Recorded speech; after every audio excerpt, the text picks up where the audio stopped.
म्हणजे एकनाथ शिंदे साहेब तुमच्या बाजूना असं भूमिका घेताना दिसत आहेत, मग बीजेपीचे मंत्री किंवा त्यांच्याकडे जी खाते आहेत तिथूनच मग चांगलं होईल ना, निघत नाही. चांगलं होईल ना मराठ्याचं, चांगलं होईल ना. तसे नाही, चांगलं तर होऊन द्यायचं ना भाऊ, चांगलं नाही होऊन द्यायचं. मराठी फक्त प्रचार करायला ठेवायचे, पॉम्पलेट चिटकायला, यांच्या गाड्या भरून आणायला सभेसाठी. मोठे नाही होऊन द्यायचे, पैशावले लेकरं बाळ होऊन द्यायचे नाही माझ्या मराठ्याचे. ऊर्जा खातं यांच्याकडे नाही जी आर काढला, आणि त्यांनी जरी जी आर काढला प्रताप सरनाईकांनी, पोरांना कुठं ऑर्डर दिल्यात नवीन, आणखी नवीन पोरांना ऑर्डर कुठं दिल्यात? सॉरी, MIDC एसटी महामंडळात दिल्यात, MIDC कुठे दिल्यात? जागा बघत होत म्हणले आणखी खाली किती आहेत. आता आम्हाला खालच्या देतात का वरच्या देतात कोणाला माहित. खाली लय देणं असतं त्यांचं दावात, खालचं वरचं मधलं देतात का? व्हा इतकं नाही हिनवायचं एखाद्या जातीला. 2014 पासूनचे पोर आहेत ACBCचे AWचे नोकऱ्या द्या ना, तर त्या लेकराला तुम्ही काय सत्ता काय तुमचे माज मला उतरायचा.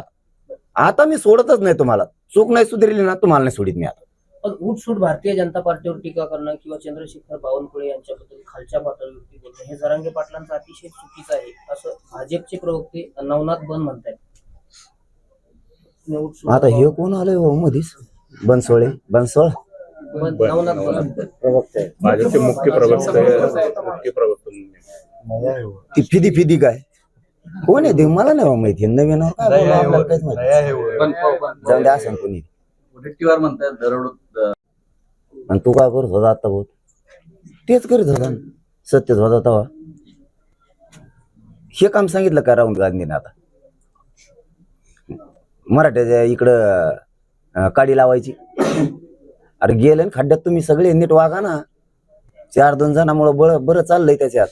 ते अमित देशमुख साहेब येतं, इकडं ते थोरात साहेब येतं, चव्हाण साहेब येतं, तिकडे ते सपकाळ साहेब येतं, नाना पटोले साहेब येत. बरं चाललंय. कसा लिहिस की तू खेळ?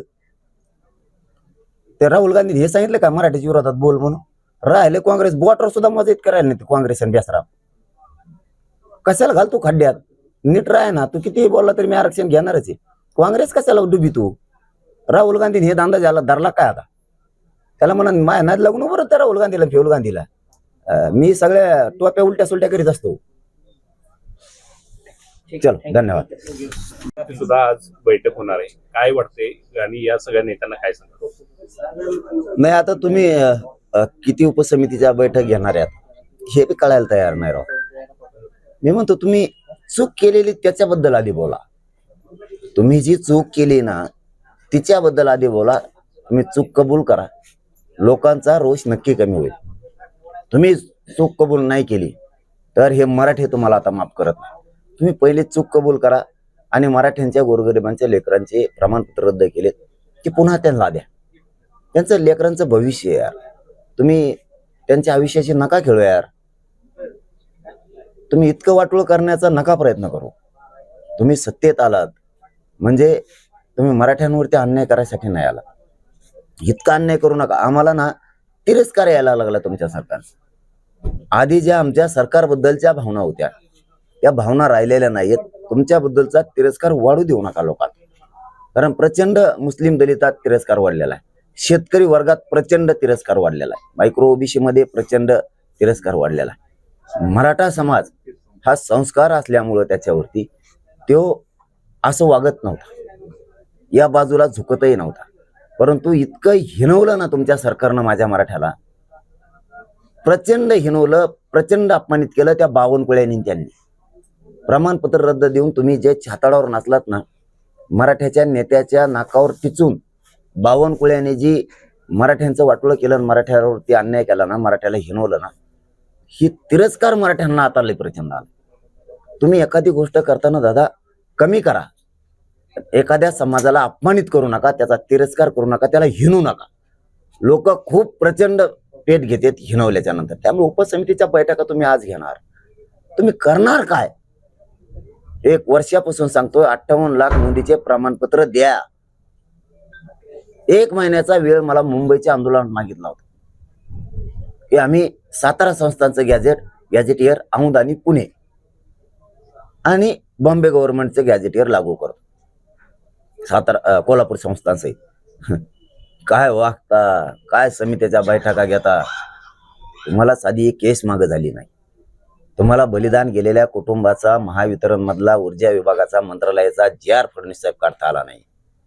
ज्या प्रताप सरनाईक साहेबांनी त्यांच्या एसटी महामंडळाचा जी.आर. काढला, ज्या उदय सामंत साहेबांनी त्यांच्या MIDCचा जी.आर. काढला, बलिदान गेलेल्या माझ्या कुटुंबाच्या मराठ्यांच्या लेकराचं कुटुंब उद्ध्वस्त होऊन ते उघड्यावरती पडलेत.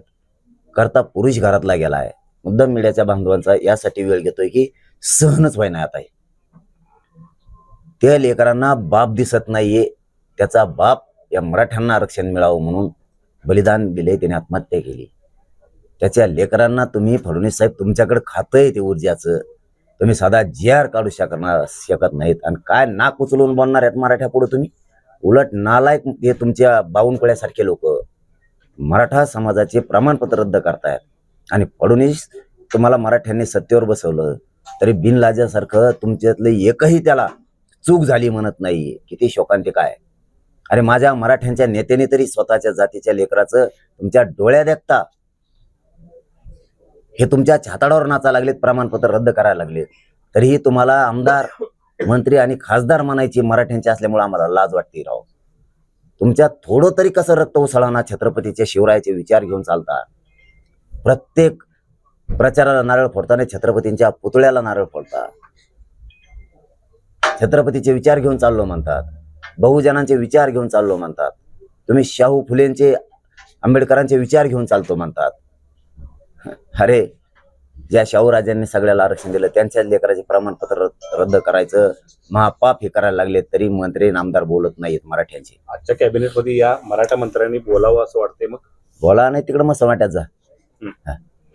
आम्ही तुम्हाला नीटच करणार आहे दादा. किती दिवस असेल जगणार आहे दादा. आम्हाला काय मर्यादा आहेत ना. 3 वर्ष झाले ते आंदोलनाला. तुम्ही 3 वर्षातही काय करत नाही येत म्हणल्याच्या नंतर आता आम्हाला आमच्या पद्धतीने न्याय घ्यावा लागणार आहे.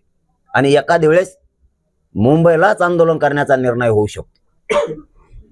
100% मराठे मुंबईलाच जायचं म्हणणार आहे. मुंबईतच आंदोलन होऊ शकतं आता.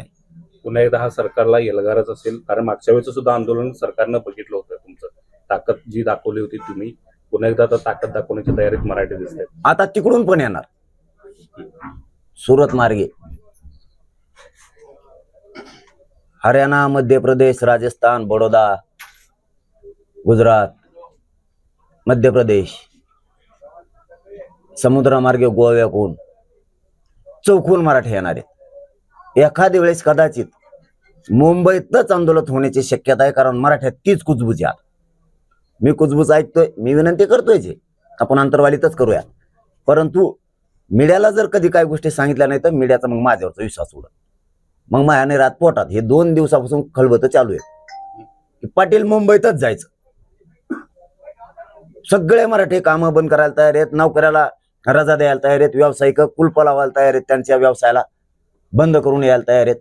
गरीब मराठी शेतातले कामं सोडायला लागलेत. सगळ्यांचं म्हणणं आहे मुंबईतच आंदोलन करायचं. 29 तारीख मुंबईचीच असणार आहे की मग ते काही सांगता येत नाही बाबा. आता 100% शक्यता आहे की मुंबईतच होऊ शकतं. कारण यांचे फसवणं हे मराठ्यांच्या जिवारी लागले. सत्य असून सुद्धा मराठ्यांचे प्रमाणपत्र रद्द करायचे हे मराठ्यांच्या जिवारी लागले. सहनच व्हायला तयार नाही. काय सहन करू राव. मग तळपायच्या आगमस्तकाला गेली. शपथ सांगतो मी राजकारणी नाहीये, स्वार्थी नाहीये, मला नाही सहन. मी गरीबाच्या कुटुंबात वाढलो त्याच्यामुळे मला ना गरीबाचे जाणे. तुमचे उद्या काय हाल आहेत ना मला माहिती, माझे काय हाल आहेत ना हे माझ्या समाजाला माहिती. त्यामुळं ना आणखी नाही कट्टर गरीब मराठ्यांचं रक्त आमच्या अंगात खेळतं. माज मस्तीचं गर्व झालेलं रक्त आमच्या शरीरात नाही खेळत. त्यामुळे आम्हाला आणखी नाही मराठ्यांची पोरगी 1% हुकली तर ती रडताना कशी रडती ते आमच्या डोळ्यापुढे येत. मराठ्यांच्या पोराला फीस भरायला पैसे नसलं तर ते किती आई वडिलांच्या मागं लागतं की कोणाकोणतरी उसने घ्या आणि मला तिथं पैसे भरा, मी 100% पास होऊन मार्क मिळविन नोकरीला लागल. त्यावेळेस ते कसं रडतं, त्या चेहरा कसा असतो तो आमच्या डोळ्यापुढे येतो. त्यामुळे मला नाही सहन होते. गरिबांचे लेकरं हुशार आहेत परंतु आरक्षण नसल्यामुळे ते वायाला चाललेत. आणि नेमकं बावनकुळ्याने तेच करायला लागले, शिरसाठण बावनकुळ्या. मग आता मला ते सहनच होत नाही. मी आता मरायची तयारी दाखवलेली. मला खरंच लय चीड आली.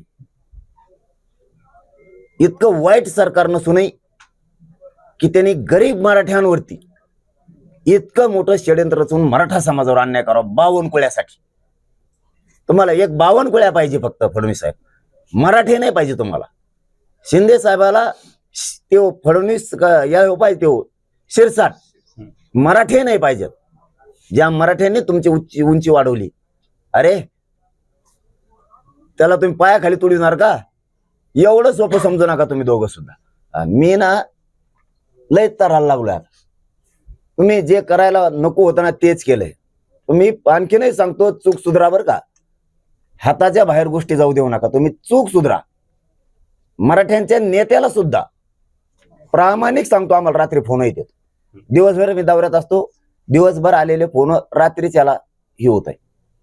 सगळ्यांचं म्हणणं आहे 100% पाटील मराठ्यांचे मंत्री, आमदार, खासदार मराठ्यांचे सत्ताधारी आणि विरोधातले ते म्हणतात, पाटील तुम्ही म्हणताय 100% आम्हाला पटताय, पण बोललं की आमच्या ढोंगावर लात मारते